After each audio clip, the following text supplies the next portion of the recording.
In this video, I want to show you what the 9001 standard is and how you can go about getting it for yourself if you don't have it yet. So this is what the standard looks like. It's 41 pages long. I have the electronic version. I purchased this from the ASQ website, asq.org. I can show you real quick. Over here, you can go to asq.org and just type in, I think I typed in 9001. You could pick standards, and really anything relevant to 9001 is going to be listed down here. This is the soft cover paper version. This is the version that I have back here. So make sure you're getting the right standard.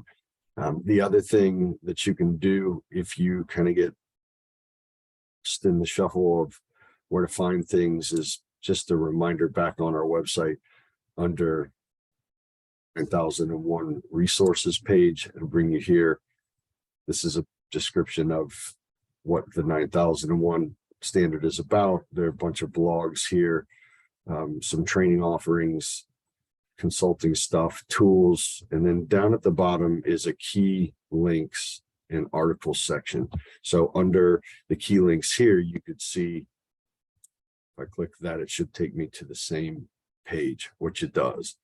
So that's how you get the standard if you don't have it already. Hopefully you already have a copy. If you don't, it is $175 list price, but it's also for an ASQ member. So if you're going to order a few of these standards, be it, the same document or multiple documents for your standards library, guide documents, those sorts of things, the ASQ membership actually can pay for itself rather quickly. So consider that as well. But this is where you can get your standard.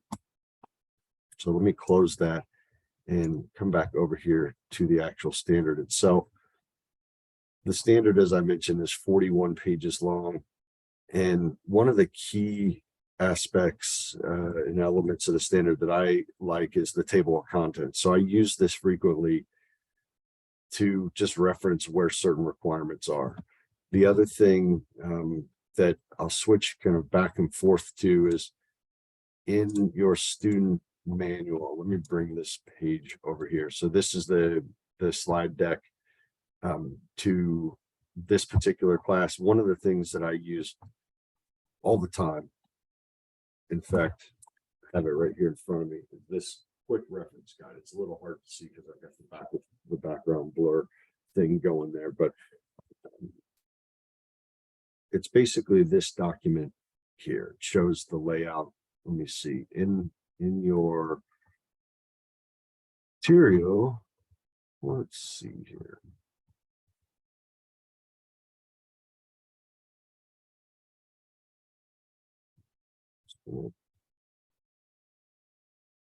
Okay, so this is the slide that I was showing you.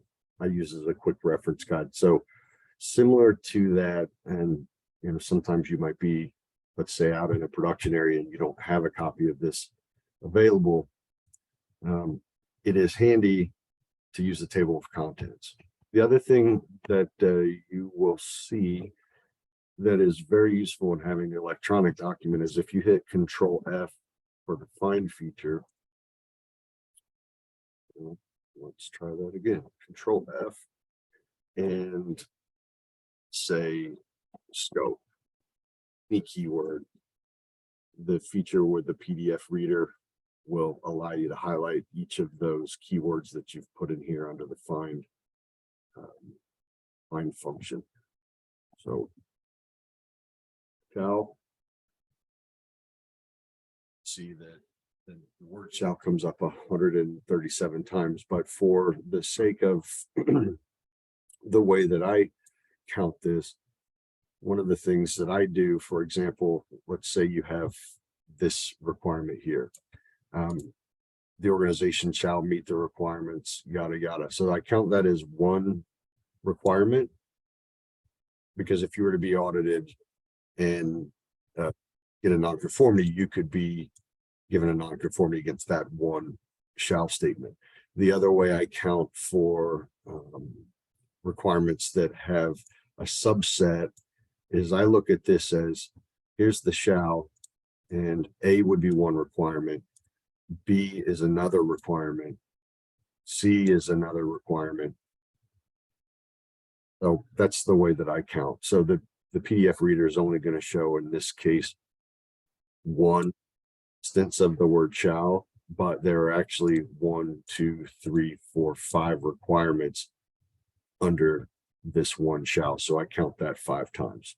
There's no right way or wrong way, but when you see things throughout the class, such as the count of the number of shalls, that's how I came up with that count. Okay, so now let's go back up to the top. Show you a couple of other things in terms of the overall layout of the standard.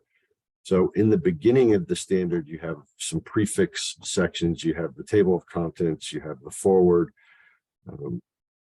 the introduction, which is general introduction. What is this document about? You can see here, shall, should, may, can. I've distilled most of this and put it in the slides. Here's your management principles. This is what talk about what the process approach is. This is the elements of a single process, and then this is a diagram for the QMS using the PDCA cycle.